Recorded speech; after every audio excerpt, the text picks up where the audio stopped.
I want to talk about a distinction that causes a lot of confusion and a lot of unnecessary frustration.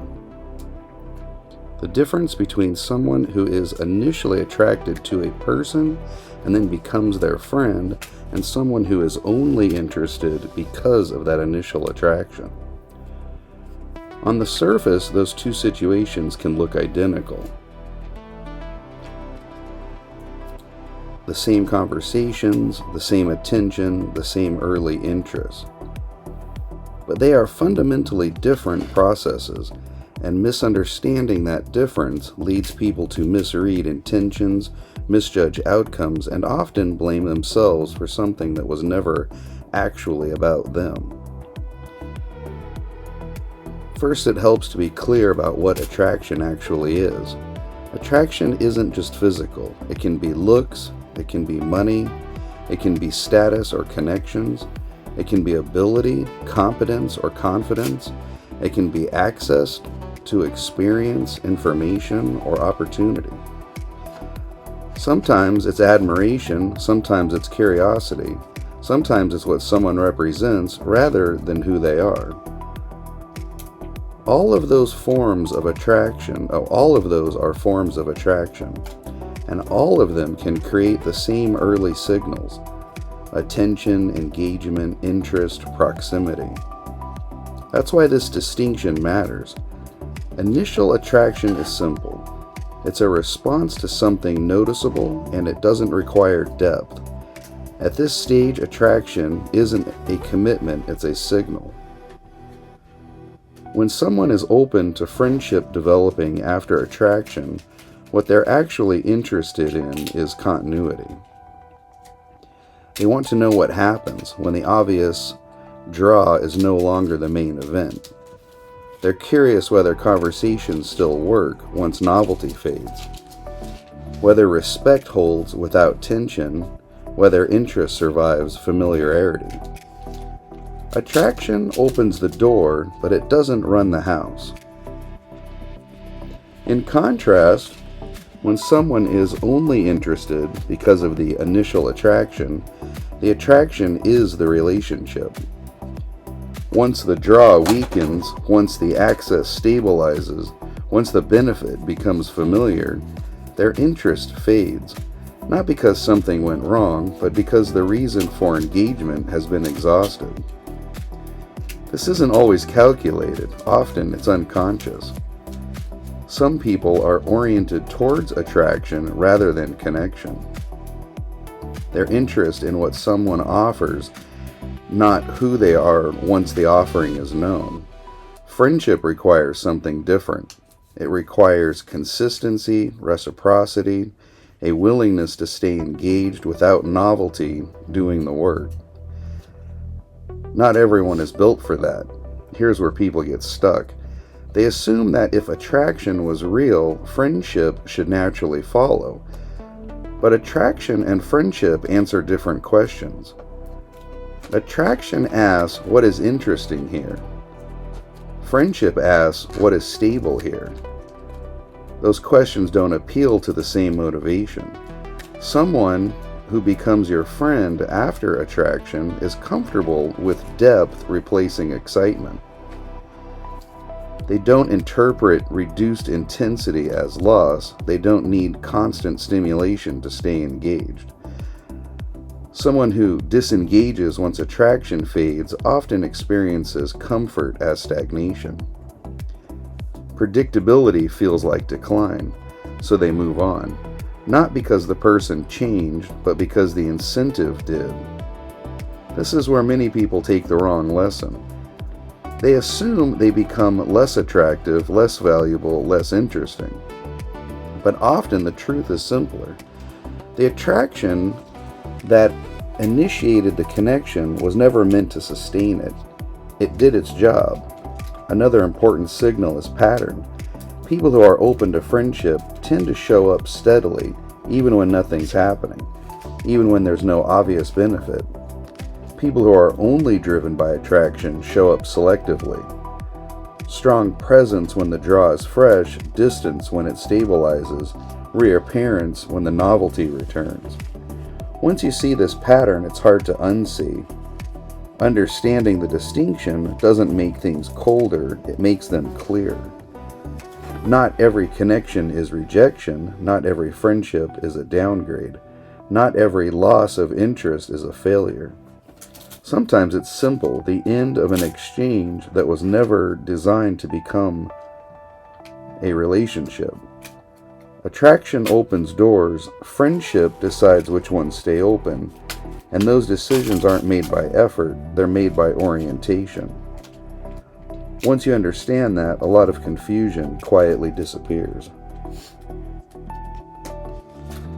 There's a particular kind of misunderstanding that happens when attraction is based on looks, ability, intelligence, access, or competence. It's subtle, and because it's subtle, people take it personally. Someone notices you because you're physically appealing, or because you're capable, or because you're knowledgeable, or because you have access, resources, or skills others don't.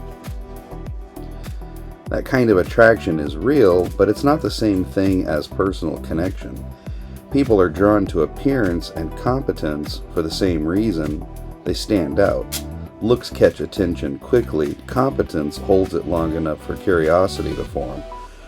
Both operate before depth exists, and from the inside, that attention can feel like the beginning of something more. It can feel like admiration turning into attachment. But what's actually happening is orientation. The other person is orienting themselves toward your appearance, toward your abilities, toward what you represent, not necessarily toward your inner life. Attraction at this level is about proximity, not intimacy. Someone can enjoy being around you, talking to you, learning from you, benefiting from your presence without wanting a deeper bond, and that's where confusion starts. Because attraction based on looks or competence creates asymmetry.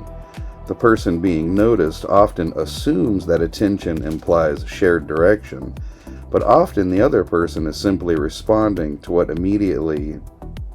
immediately compelling.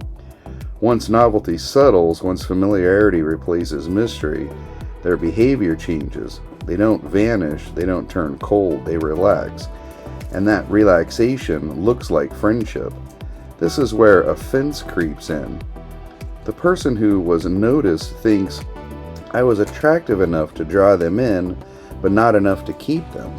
But that's not what happened. What happened is that the function of the attraction was fulfilled. Appearance-based attraction introduces curiosity. Competence-based attraction introduces orientation. Neither guarantees connection. Once the signal has done its job, the intensity naturally drops. Friendship is what remains, and that outcome isn't disrespectful, it's accurate. Another point that's often overlooked is how different people experience attraction. For some, attraction is exploratory, it's a question. For others, attraction is transactional, it's a test. Neither is inherently wrong, but they lead to different outcomes. Someone who is open to connection beyond attraction is curious about consistency. They want to see how you show up when nothing's being proven. Someone who is only responding to attraction loses interest once the evaluation is complete. Again, not cruelty, completion. Another layer to this confusion comes from the mistaking desire for compatibility. Desire responds to surfaces, compatibility reveals itself through time, through repeated interaction, through shared values and rhythms. You can desire someone's appearance without wanting to share emotional space.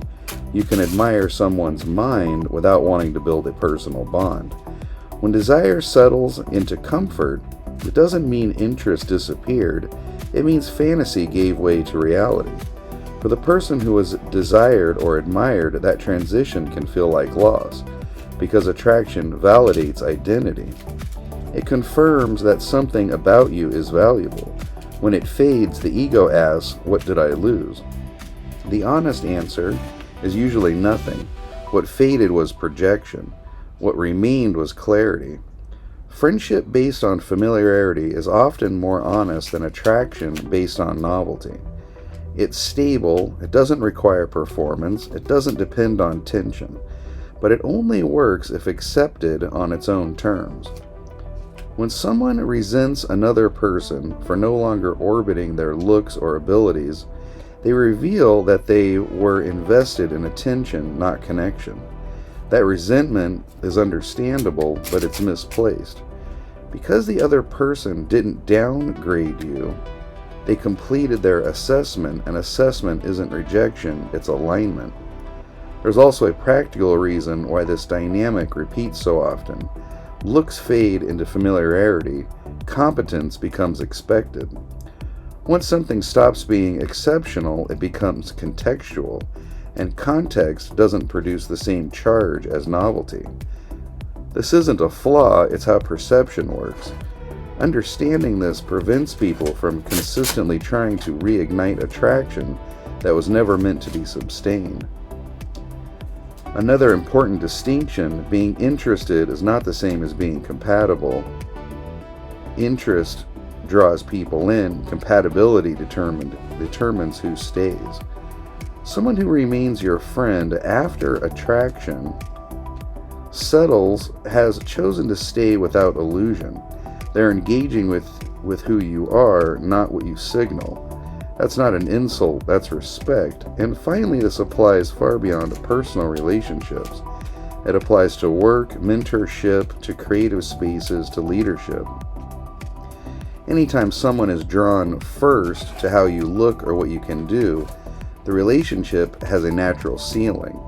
That ceiling isn't failure, it's structure. Understanding the structure keeps people from misreading signals, projecting meaning, or carrying resentment where none is needed. Not every attraction is meant to deepen. Some are meant to introduce, orient, then resolve. And once you see that clearly, the confusion disappears.